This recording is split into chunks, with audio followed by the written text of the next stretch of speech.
ओम नमस्ते जी। अभी तक हमने केन उपनिषद के 4 श्लोकों का स्वाध्याय किया है।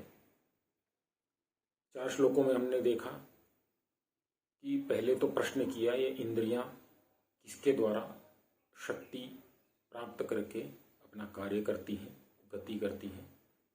फिर देखा कि वह ही है जो इस इंद्रिय की भी इंद्रिय है। फिर हमने देखा कि उसे इंद्रियां प्राप्त नहीं कर सकती हैं। उसके पश्चात पहले हमने वाक इंद्रिय को देखा कि उसे वाक इंद्रिय के द्वारा बताया नहीं जा सकता। वाक इंद्रिय है तो पता लगता है कि वह है, अर्थात वाक इंद्रिय के द्वारा उसे बताया नहीं जा सकता। वह वाक इंद्रिय को प्रकट होने का सामर्थ्य देता है।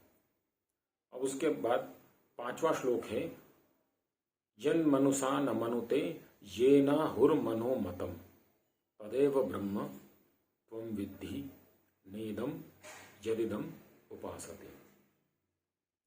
ये न मनुषा न मनुते, अर्थात जो हमारी मन है, इंद्रिय है, उभय इंद्रिय, हमारी उभय इंद्रिय मन, उसके द्वारा भी उस ईश्वर को प्राप्त नहीं किया जा सकता। अर्थात उसके द्वारा उस ईश्वर के बारे में हम सोच नहीं सकते। मन में हमारे बहुत तरह के विषय आते हैं, बहुत तरह के विचार आते हैं, बहुत तरह के संस्कार हमारे मन में रहते हैं, चित्त में रहते हैं। तो उसमें उस ईश्वर के बारे में पूरा हम मन से समझ लेंगे तो यह संभव नहीं है।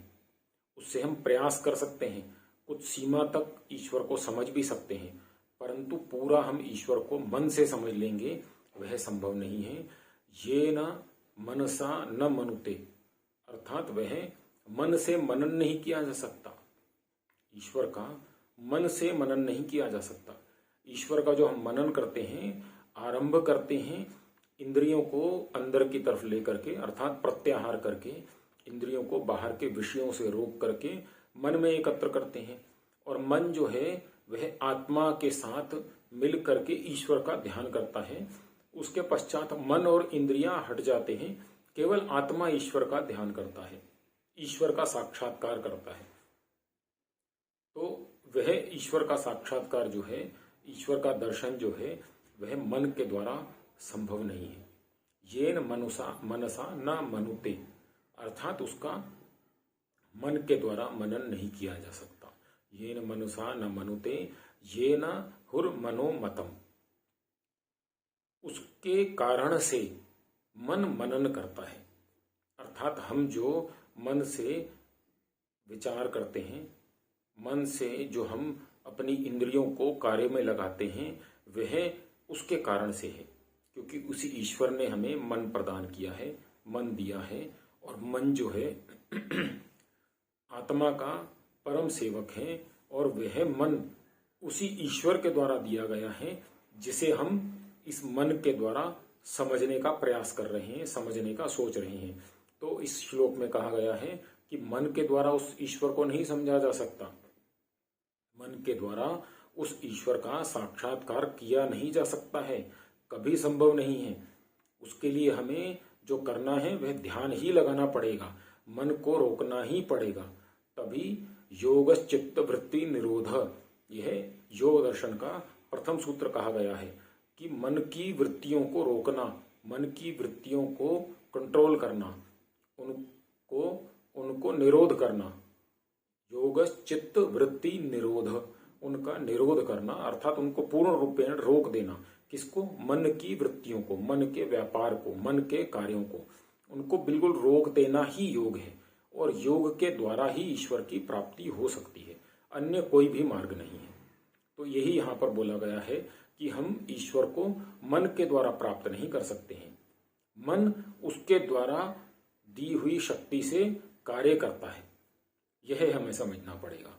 तदेव ब्रह्म त्वं विद्धि, उसी को तुम ब्रह्म जानो। ब्रह्म किसको समझना है? कौन है ब्रह्म? वही है जिसके द्वारा शक्ति प्राप्त करके मन कार्य करता है, वह ब्रह्म है। तो तदेव ब्रह्म त्वं विद्धि, तुम उसी को ब्रह्म जानो। नेदम यदिदम उपासते, उसको मत जानो जिसकी तुम उपासना करते हो। क्योंकि हम मन से किसकी उपासना करते हैं? मन से या तो हम किसी मूर्ति की उपासना करते हैं, मूर्ति को देखते हैं, उसको ध्यान लाते हैं और उसकी उपासना करते हैं। मन से ही उपासना करते हैं, इंद्रियों से देखते हैं और उसको मन के अंदर उसका एक प्रतिबिंब बना करके उसकी उपासना करते हैं। तो वो जो हम उपासना करते हैं वो तो गलत ही है, वो तो ठीक है ही नहीं। और दूसरी जो उपासना है हम निराकार ईश्वर की करते हैं मन में। तो मन में कुछ लोग ऐसा करते हैं कि ईश्वर का नाम ओम जो है ईश्वर का निज नाम है, ईश्वर का प्रमुख नाम है। तो वह जो नाम है उसकी उपासना करते हैं मन के द्वारा।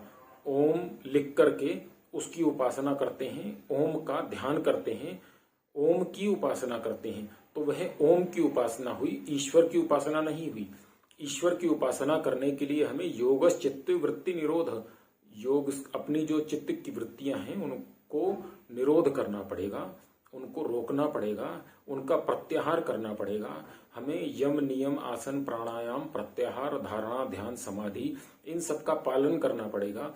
तब जाके हम ईश्वर का साक्षात्कार कर सकते हैं, ईश्वर का अनुभव कर सकते हैं, ईश्वर के दर्शन कर सकते हैं, ईश्वर की ओर बढ़ सकते हैं, ईश्वर का सुख प्राप्त कर सकते हैं और उस परम आनंद अर्थात मोक्ष को प्राप्त कर सकते हैं। उसके लिए हमें प्रयास करना पड़ेगा। केवल मंदिर में जाकर के हमने ईश्वर के दर्शन कर लिए, हमको लगा कि हमने ईश्वर का दर्शन कर लिया, अब हमारा जीवन सफल हो गया, तो ये संभव नहीं है। ये इस मंत्र में, इस श्लोक में बताया गया है कि ये न मनसा न मनुते ये न हुर्मनो मतम तदेव ब्रह्मा त्वं विद्धि नेदम यदिदम उपासते। जिसकी आप उपासना करते हो वह ब्रह्म नहीं है। यह आप स्पष्ट रूप से समझ लीजिए कि जिसकी आप उपासना करते हैं वह तो ब्रह्म नहीं है। तदेव ब्रह्मा त्वं विद्धि, उसको तुम ब्रह्म जानो जिसके द्वारा यह मन उभय इंद्रिय अपना कार्य करने में सक्षम होती है, अपना कार्य करने में समर्थ होती है, वह ब्रह्म है। वह नहीं जिसकी हम उपासना करते हैं मन में उसका ध्यान करके।